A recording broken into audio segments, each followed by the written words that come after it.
Good evening and welcome once again to this program, Plain Talk, a 1 hour discussion on topical issues. 1 week from now, Transparency Institute, the local arm of the International Transparency International, will be marking the United Nations Anti-Corruption Day. I thought it would be useful to bring persons from Transparency Institute to tell us about some of the events we are likely to hear. Now, since my invitation went out, there have been some developments in the local body. The president, Mr. Calvin Bernard, has tendered his resignation, and his position has been taken by Father Compton Mirabox, a Jesuit priest and a founding director of Transparency Institute. Calvin, Father Mirabox, welcome to Plain Talk. Thank you very much. The changes at the top, Calvin, you're demitting office during the course of a year, and it's being taken up by Father Mirabox. Would you like to shed some light on this? You clearly have not left the organization peeved, otherwise you wouldn't be here. Most certainly not. Not peeved. Regretful to leave the board, but certainly not leaving the organization. Decisions have to be made, and really there are a number of unfortunate things that would have led up to this, but it's really with consideration for the work of the organization that I've personally considered it best to step down from the office of president and allow for someone who is more available at this point to go forward. The release to the press was quite clear. There really is nothing nothing beyond that safe to get into. I hope that Deborah is listening, yes. Safe for getting into personal matters of the specifics of health, which we wouldn't, I sure. wouldn't venture into. We respect that. But we're all aware of the recent fire at the university, and I serve as the dean of the faculty there, and therefore have responsibilities that will be increased by virtue of that loss, and certainly can't just let that sit, let TIGI languish by virtue of my additional demands and the limitations placed on me by the change in health status. So I think it was best to step back and allow for someone else to take that lead, but certainly I'm still with TIGI and will still be part of the activities as far as I can. Father Mirabox? Well, I have been, a founding director, but always in the shadows, you see. And Christopher Ram was there at the beginning. So, at our board meeting, the board, with complete transparency, decided that accepted first of all the resignation of 2 board members, and as the and we have vacancies too, for those 2 board members, and a free and fair election took place, and so I was the one who has assumed the office of president of the body. At the same time, please have some consideration for transparency, because in the time gone by, we've had two presidents, you see, who, without finishing the year, had to retire because of solid reasons. So that's the position as it is. And I intend to make sure that we move ahead, especially starting with this Anti-Corruption Day March, December the 9th. And I welcome everyone, to come on that march from the Umanayana to Parliament. Now, Mr. Eversley, Mr. Bernard, sorry, we understand the circumstances that you've explained, particularly the fire, coming on a few other issues. We've had two other presidents who did not finish their term of office, as Father Mirrorbox has just said. And this organization is just a few years old. What is wrong that persons are unable? Is it just bad luck on the part of Transparency Institute that we have a situation where I think the third president not to finish their term of office? Bad luck? I don't know if it's different from any other similar organizations. Transparency Institute is dependent significantly on voluntary directors. So everyone working with the institute volunteers, and many persons have additional responsibilities in other permanent places of work. So there's always an issue of sort of competing things. I think one of the last directors, Mr. Anand Gosaran, who had served quite well within the institute, he had demands. There were work demands that came up that he he had to leave the country. So, I mean, there's no, it's impractical to think that someone would be located thousands of miles away and continue to function in the high office of the President of Transparency. So I think, these issues are common in similar organizations. I think what's important is that we are facing those issues, and we are looking at means of addressing those issues. I do believe, we had a discussion prior to the last meeting that we had, and it came up again at that last meeting, which was about the possibilities or the aspiration for the introduction of an executive director that will then be someone hired into position that will carry out the work of the organization. That kind of an arrangement would certainly be something that's more efficient for the organization's function. But of course, it doesn't come at a cheap cost. Father Mirrorbox, what do you think are the consequences of this? Is there the question of instability that is created on the organization, so that every time it's about to move forward, it's jolted? And how do you plan dealing with that? It's not instability.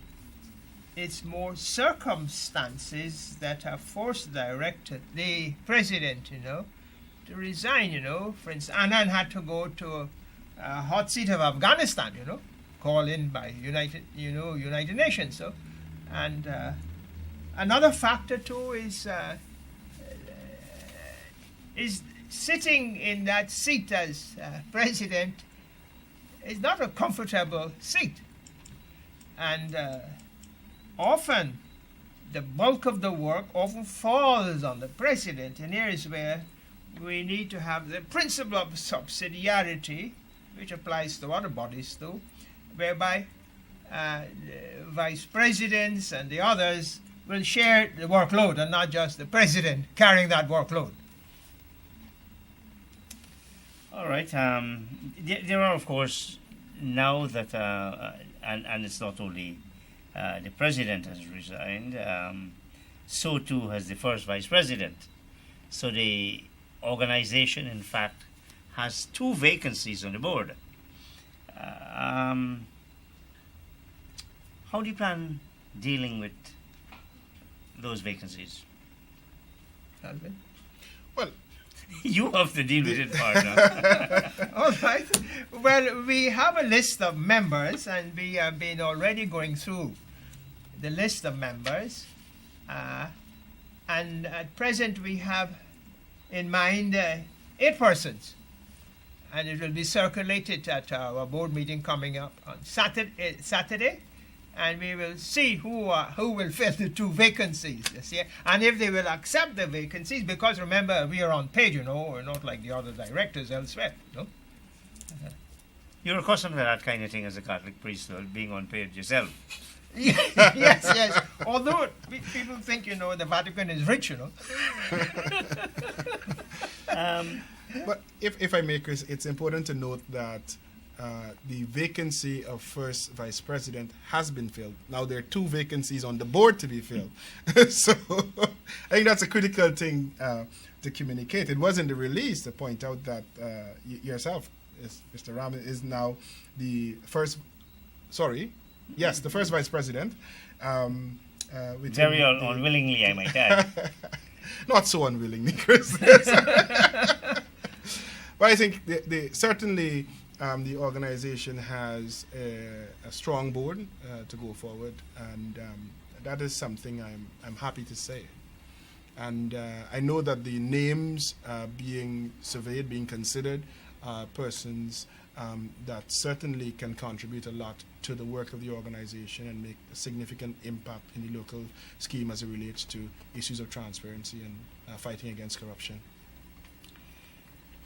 In the short time the organization has been in operation and existence, it has actually had its status with the Transparency International elevated.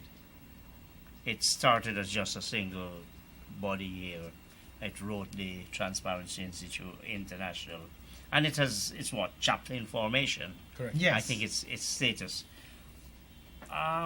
What is the position with the local body in relation to its status and recognition by the international body? Well, there are several months ahead of us that will be critical for TIGI, which is the deadlines will approach soon to complete the process of chapter information and apply for a full chapter status. And I think some work had already begun, and it's in process to ensure that all of the requirements for the attainment of full chapter status will be met. And I have all confidence that the board will be able to push through on that. Again, as I'd indicated before, in a general sense, specifically anything that I can contribute to in strategic planning process and so on, I will certainly put my best effort forward, recognizing limitations. But I certainly think that the Institute is well on the way to attaining full chapter status with the Transparency International body. And then, Chris, further, today I told the secretary to put on the agenda for the board meeting on Saturday a report has to be made on the progress so far to accomplish the full chapter status. Now, the organization has straddled 2 governments. It started under whilst the PPP government was in place, though. It now is under the APNU plus AFC. Let's talk about your relationship with the PPP government. How would you describe that relationship? Father Mewis, you want to take a shot? You started out with this. I'll certainly fill in on the ends. All right. I hope you. We will have 2 wings then. You see? 2 wings for the aircraft to move forward. The relationship with the previous government was not good in this sense that we reached out to them with invitations, you know, for instance, to our dinner, which we had at the Pegasus, and we even had a seminar in Camp Street at the that heritage house of David Cares, and they took part in that, and we even brought down here an official from the German headquarters to speak, and we gave the previous government officials plenty of time and the opportunity to lead the discussion, but the response was not good at all. And did they participate? Right. Now I'm asking a question. Yes. Did they participate? They participated, yes, but to put forward a view, you know, for their own propaganda purposes, rather than keeping to the points or the agenda for the program. And for example, and the point even the German representative pointed out that there are laws in Guyana, true, but they are not implemented under the previous government. So I give way to Father Mirbox because, you know, he has been there from the beginning. I came in some years after the organization was on the move. My observation of things is that, you know, the previous government was very adversarial. They set up a very adversarial, antagonistic relationship with the institute. Yeah, and I reflect on the fact that a few weeks ago, when we sat as directors with the current president, His Excellency Comrade Granger, I used the term that we desired to have a non-adversarial relationship. Yes, and that went significantly heel of having an adversarial relationship with the previous government. That's a critical thing. I think the transition from the previous government to the now government, we've seen significant changes, but governments will be governments and politicians will be politicians. So there are some things that are common. I think what's important is, as a difference that is the fact that there is some avenue that have opened for discussion. And certainly there was an expression from the president himself to have more than a simple non-adversarial relationship. And certainly we, as an institute, I believe, has all intent to push forward those issues as far as possible with the government of today. But that does not, of course, as I think everyone would recognize, does not make the government immune, because we've seen a change. It doesn't make them immune from any criticism. I think it is more critical that the Institute continue its vigilance and its outspoken nature, continue with that in relation to any issue that relates to transparency and corruption within the government, within Guyana as a whole, particularly with the government, because, you know, I think there had been development of a bit of a complacency and development, it was comfort with the previous government in their office. They felt that the people of Guyana could be treated with significant contempt. And I think it's important for institutions like the Transparency Institute and other bodies and the general citizenry of Guyana to really keep the government, I would say, on their toes on the issues, speak out and address the issues and make contributions to make things better. Certainly there's a difference between the relationship of Transparency Institute with the previous government and with the now government. And I think it's a positive sign, not really just for Transparency Institute, but more so for Guyana, that we have moved a step forward, that civil society organizations that will work on the controversial issues can have a space within the Guyana landscape to speak and to act. Now, the ideal relationship between a Transparency Institute and the government is probably one of mutual respect. Yes. Your organization has had occasion to challenge certain developments by this government. The most recent one being the Fetters Lloyd contract award. Do you see that respectful relationship being maintained, even when you may not have that non-adversarial relationship that you so much might crave for? Well, I would hope that it would be maintained. Again, as a member, and as a citizen of Guyana, it would be my sincere hope that the respect will be maintained.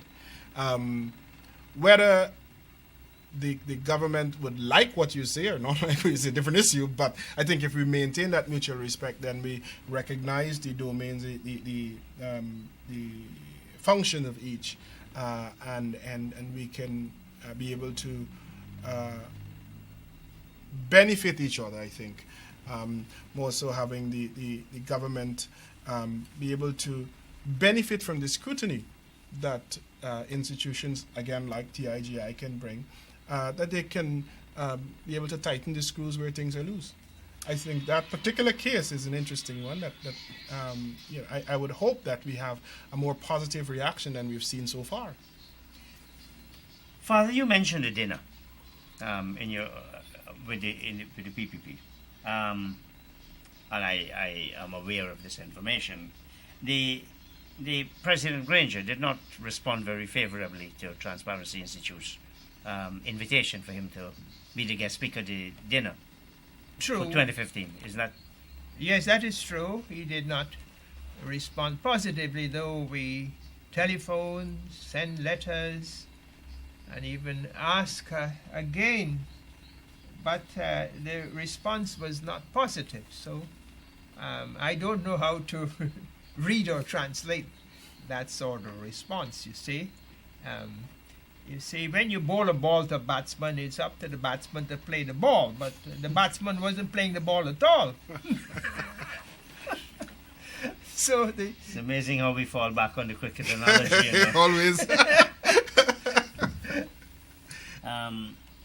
But that must be a disappointment. Yes, it is a disappointment. Because your dinner has had to be postponed. Yes, it had to be postponed because of this delay. But we're going to have it in the new year, see, and we will have a very good attendance, I hope. Now, I don't know whether you want to say something more on this walk we're going to have. No, hold on. Mm-hmm. Mm-hmm. Apart from the relationships with the government, a very crucial office in all of this is the Commissioner of Information. What has been the experience of Transparency Institute with the Commission of Information? Because he's the person who, for purposes of viewers as well, is the person to whom you would apply if you wish to get information from the government that they haven't volunteered. Chris, if you permit me, there are two things in relation to this I want to say. One has to do with the commissioning, the office of the commissioner itself, and the current occupant of that office. Transparency Institute tried at a very early stage, once that office had been set up, to gather some information. We requested some information from that office. The response was fairly unprofessional, quite rude. I think that response had gone to the public. So, in our opinion, the Commission of Information isn't really working to provide information. And that certainly needs to be addressed, because there is a definite need for greater transparency in the operations of the government and the government agencies. And in that need, I think making information available is a critical thing to answer questions that may arise from time to time. But part of the problem of the operation of that commission has to do with the law on which it is founded. And I think that the Institute had already made public that, in its opinion, that law needs to be addressed. It needs to be repealed. It needs to be repealed or amended. Amended, more correctly. Certainly to ensure that it does what it ought to do. One of the things that, in terms of information being made available in Guyana, there were discussions with regards to the European Union forest law enforcement and governance and trade negotiations that are ongoing in Guyana. And one component of that agreement that we hopefully in the near future see signed between the European Union and the government of Guyana is Transparency Annex, which speaks to the kind of information that should be made available on the forestry sector and how, considering the means and the frequency, that information is to be made available. But there are some hindrances to some of the aspirations even of the groups, the stakeholders that were engaged in that discussion, in that the current law requires that information be made available through this commission. And you could not, the GFC, for example, would be in breach of that law if they were to just simply make the information available. And certainly I think there are lots of other agencies in the natural resources sector and in other sectors where the information in relation to their operations should be made freely available, that persons wishing to have questions answered should be able to freely access certain levels of information. Readily, quickly. Readily, yes. And in a format they can utilize. Yeah. For the mirror works, Mr. Bernard has indicated that there are some limitations and weaknesses in the legislation, the Access to Information Act. Yet it's not all bad. In your view, have the media and Transparency Institute and other people who want information, have they made enough use of this legislation? And if not, why not? They have not made enough use of this legislation. And although they've put questions and some or other, the answers were not forthcoming at all. Yeah, but how many instances you know that formal requests were made under the Act? I cannot specifically say the number, but certainly many requests were made. Well, if you can't say the number, it's hard to say it's many. Yeah.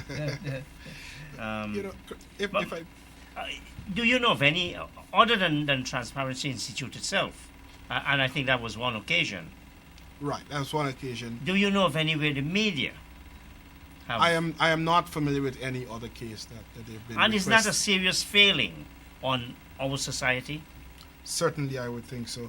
But I think one of the potential explanations for this has to do with confidence. When you assume, and I think this is likely part of what we see going on here, when you assume that you will get nothing out of it, when you assume that this is something that is just really a front, which we've seen many of those, then you would assume there's no point in even going forward. Rather than assume, Calvin, wouldn't the more logical and forceful thing to do is to test it by requesting information? And that is precisely why TIGI acted, because we felt that there was no one else doing anything, no one else that was approaching the commission. There was nothing that tested really the function, the operation of the commission to say that they are actually going to make information available. So there was a simple request. Let's test this out. Let's see how it works. And they certainly failed.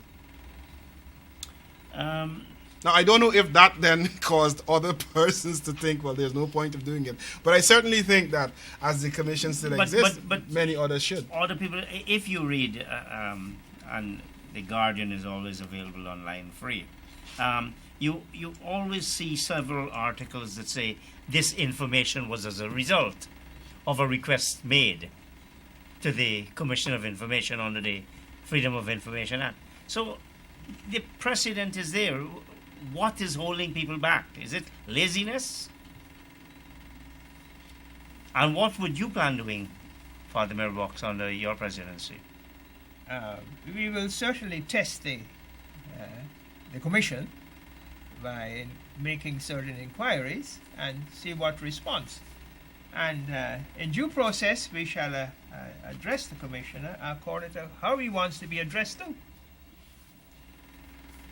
And does TG, in fact, because over the years, in fact, from the beginning, when the bill was introduced in the National Assembly, the view of TG was that the legislation had a lot of defects. Is TG now going to be bringing to the new administration proposals for remedying those defects? Yes, now you mention it, we shall certainly, in consultation with some lawyers, certainly to be legally correct and transparent, we shall certainly do that. We'll put that on the agenda. This was one of the issues that was raised directly with President Granger. Well, certainly as a very important one. But it needs now some follow-up with some Certainly. very specific Yes. proposals. Yes. The other area in which there have been calls is the area of whistleblowers legislation to protect people. Not the Edward Snowden type of thing, the WikiLeaks, but where information in the public interest is released, to protect the persons who might have done so. Not to criminalize them, but to treat them as contributing to the public interest. So are we going to see the TG again making specific recommendations on this area? Yes, we should and we will make specific recommendations, especially in a Guyanese context where, people seems to have a lot of talk, going around. So the whistleblowers have to be specially protected.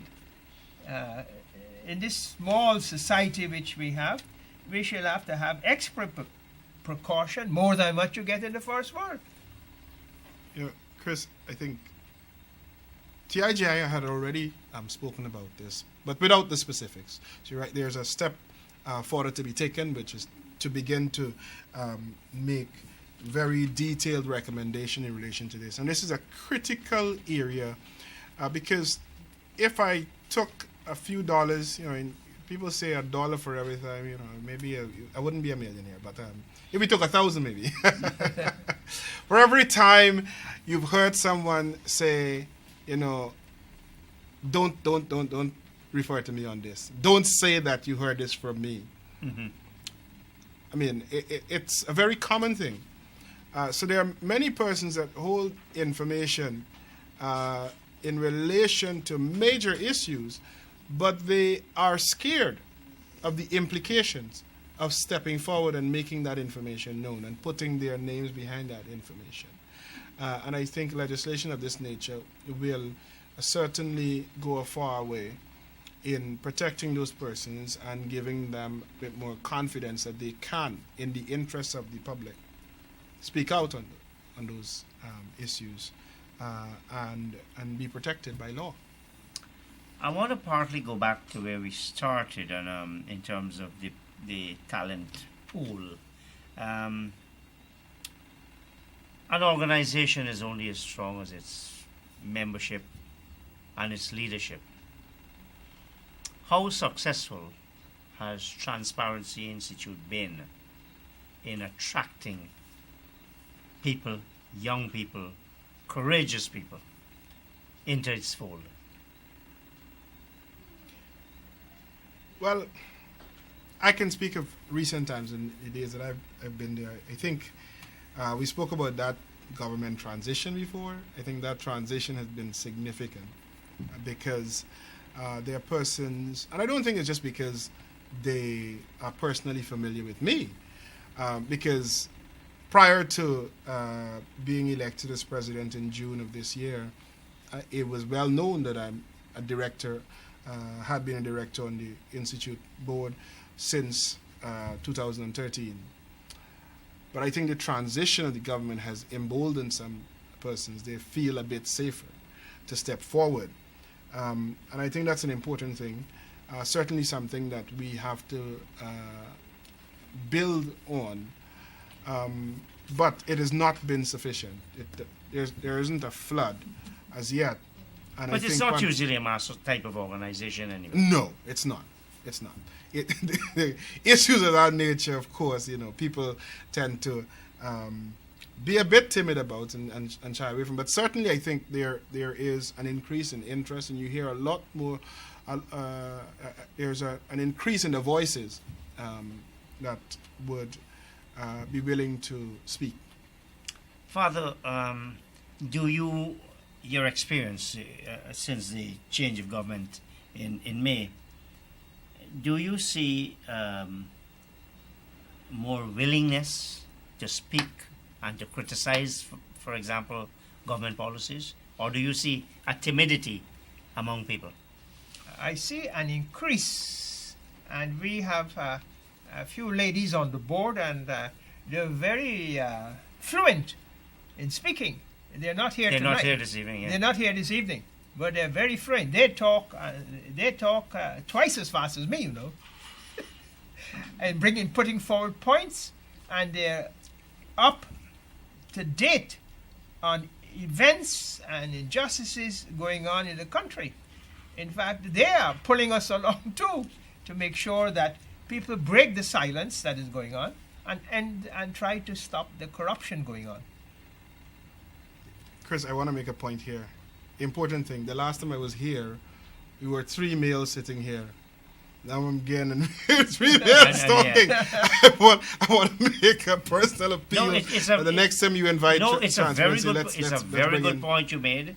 I pleaded with one of these ladies who you say so forthcoming in her comments, and she's refused. So I did.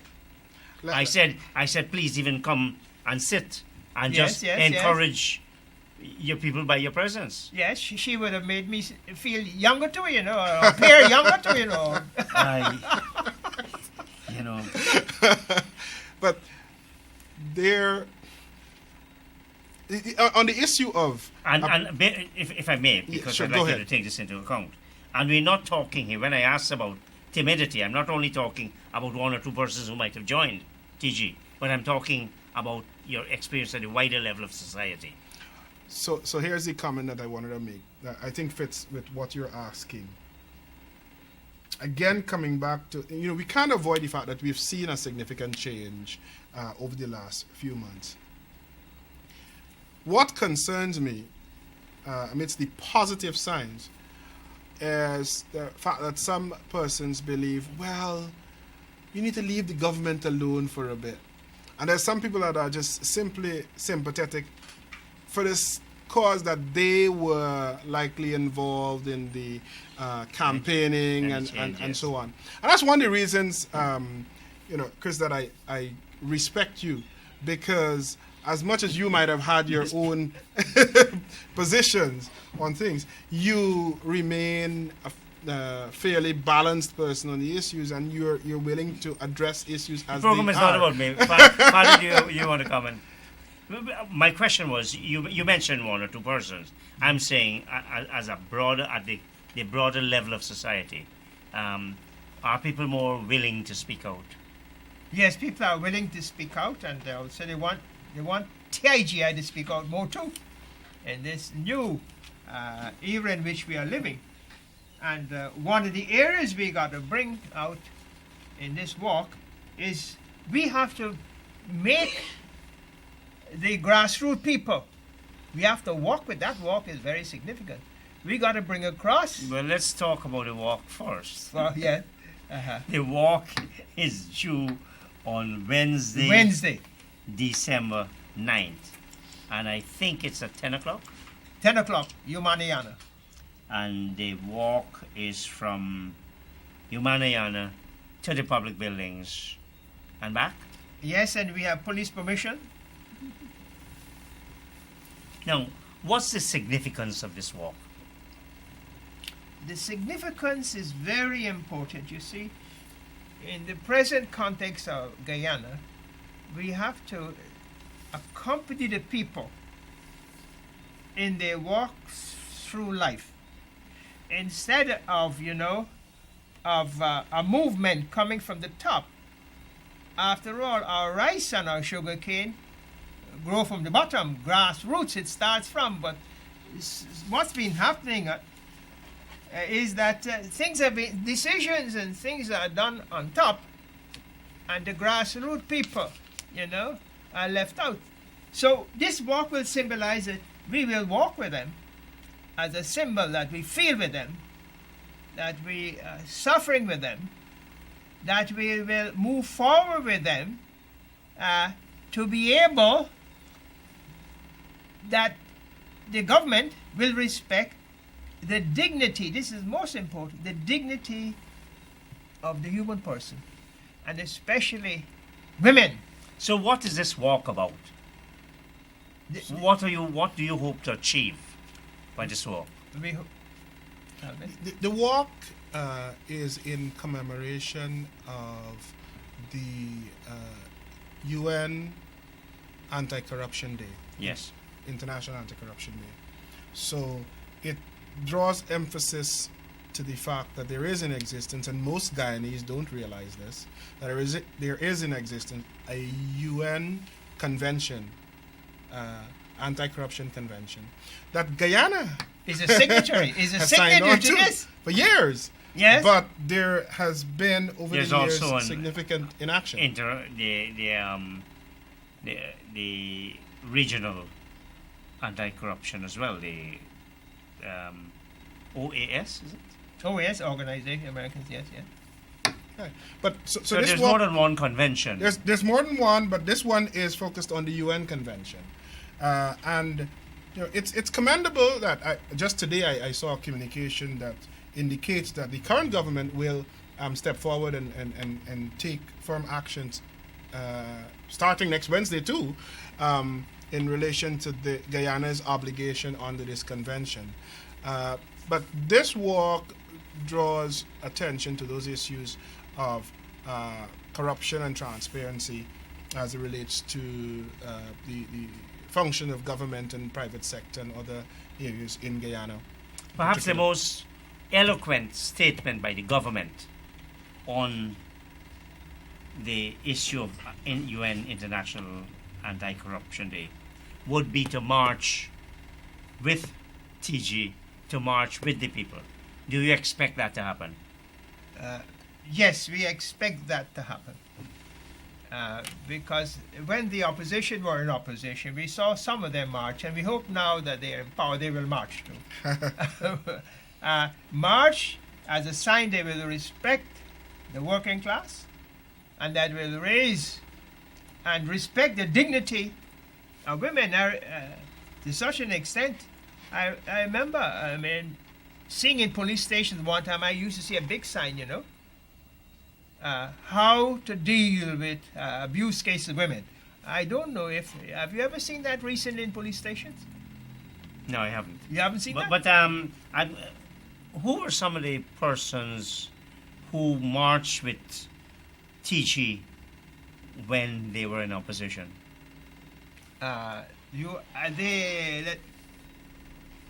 Let's see, too. The Prime Minister was there, Moses, and also the minister. Which minister? Ramchatan was among the marchers.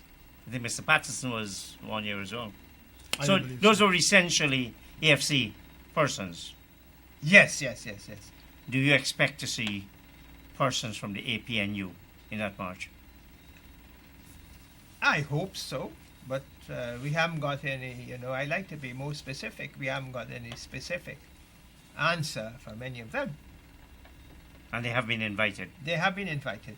Letters have been sent out to everyone, and it's been made public that this march is on Wednesday, December 9th.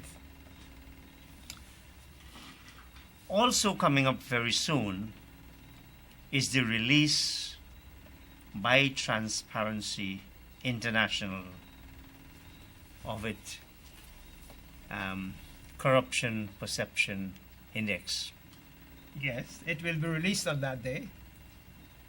Now, what are your expectations with regard to that index insofar as Guyana's placement is concerned? I personally don't expect that we would have we would have seen a significant improvement. We did see a minor improvement over the last 2 years. I would expect that that may continue, or we may see a very similar classification as we had last year. Because whereas we have over the last few months had a different government, the index would be still looking at some of the old issues that existed. One of the things that I know the Institute had taken a decision on, that over the next year or so, it will work as best as possible to fight for the kinds of changes that will see a significant improvement in Guyana's ranking on that index.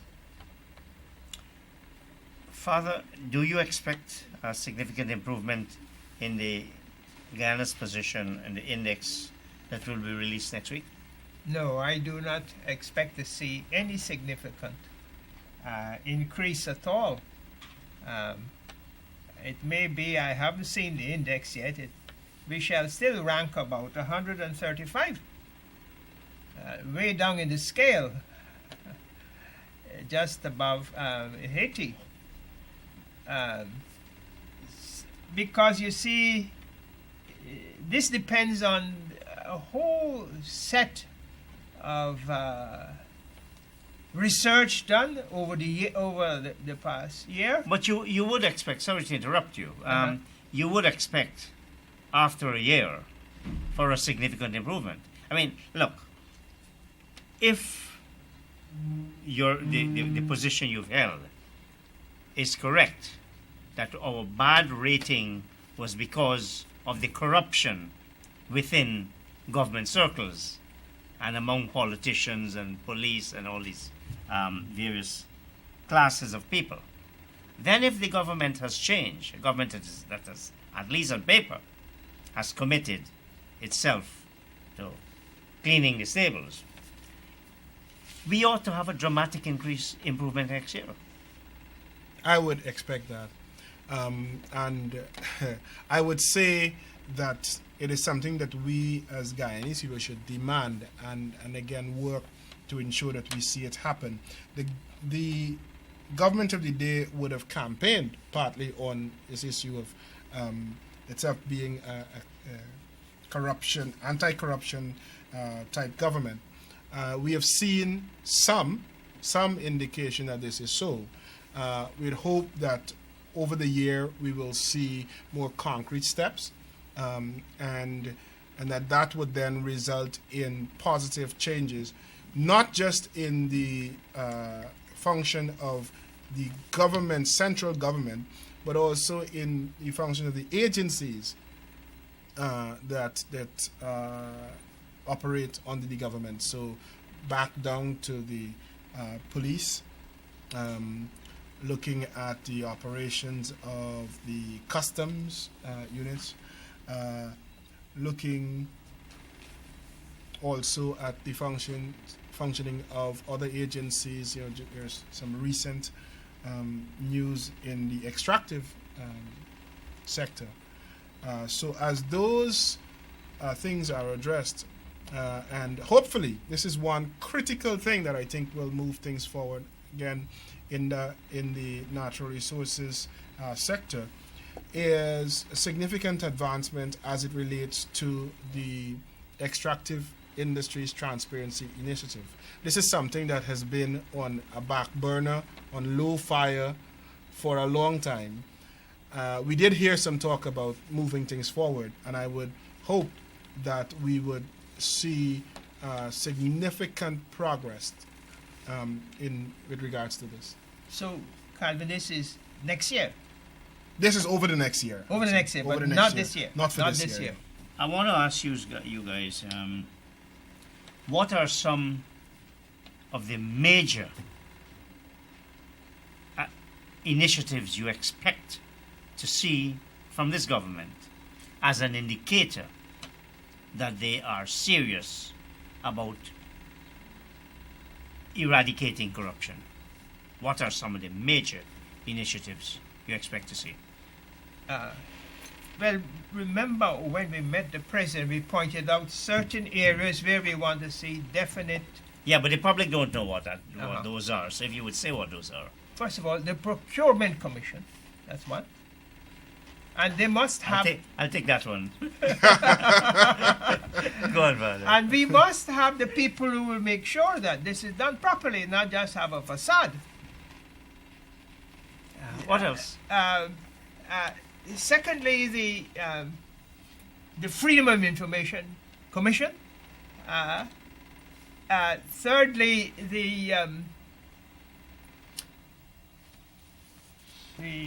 maybe you can help us out with that. Well, I mean, one of the areas I just mentioned, again, is this issue of the extractive industries Yes. transparency initiative.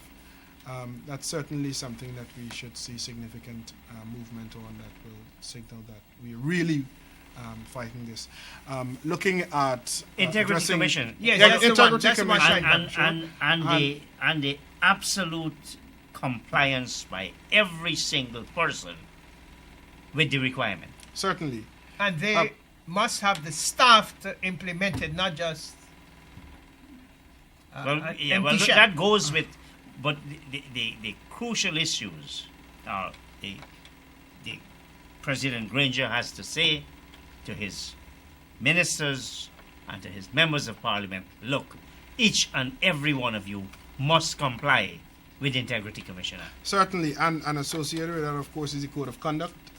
Yes. That has been, it's under development, I believe, still under development in relation to the government functionaries. That's another area that we should see some movement. Also, beyond the top level, because a lot of the corruption really happens at the lower levels, and there are multiple drivers to that. Some of those issues we did raise when we spoke with the president, and there was some indication that they will be addressed.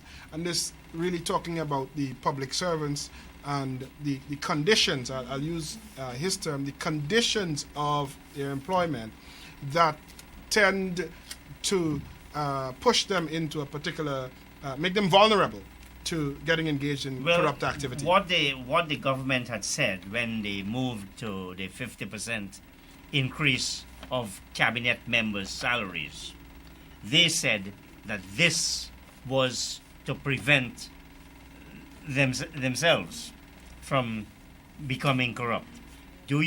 Is it a realistic expectation that this government will apply the same standard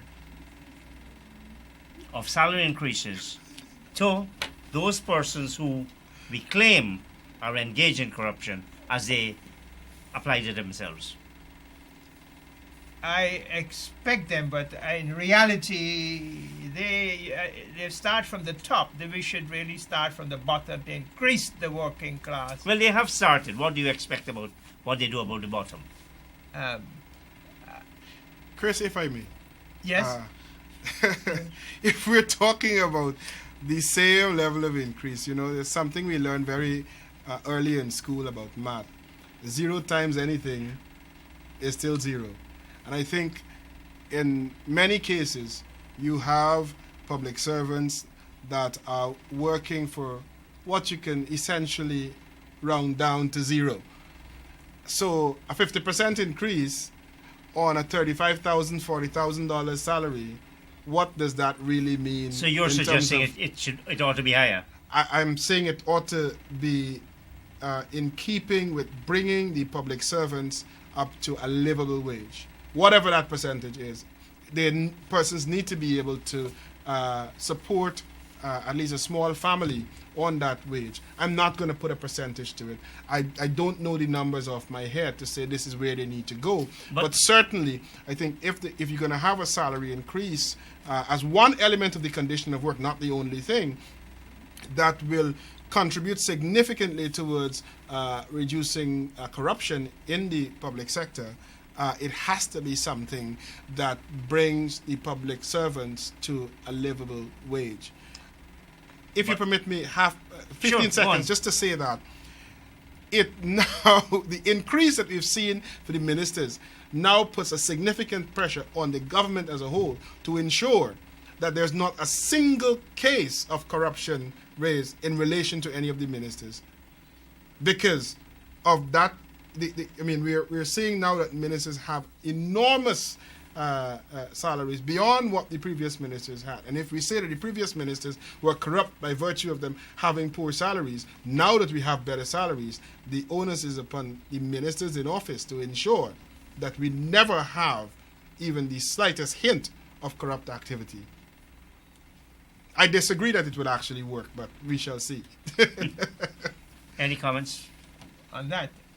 Well, given human nature, I do not see much improvement in that area, because there's something, some people have this greed in them. The more they have, the more they want, and the working class sufferings is a sign of the abuse of power, corruption, you see, and we hope this will end, and that we will respect the dignity. They're not just workers, they're people with ambitions, with feelings, and rights too. So we have to think more of our people as human beings, and especially the women too.